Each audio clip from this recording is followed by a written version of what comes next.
وجعلنا نومكم سباتا وجعلنا الليل لباسا وجعلنا النهار معاشا وبنينا فوقكم سبعا شدادا وجعلنا سراجا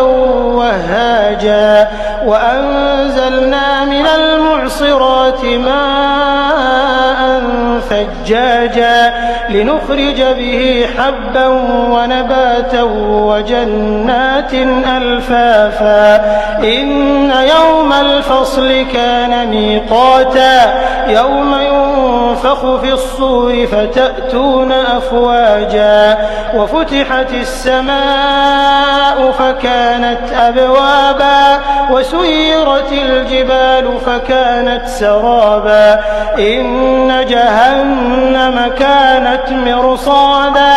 للطاغين مآبا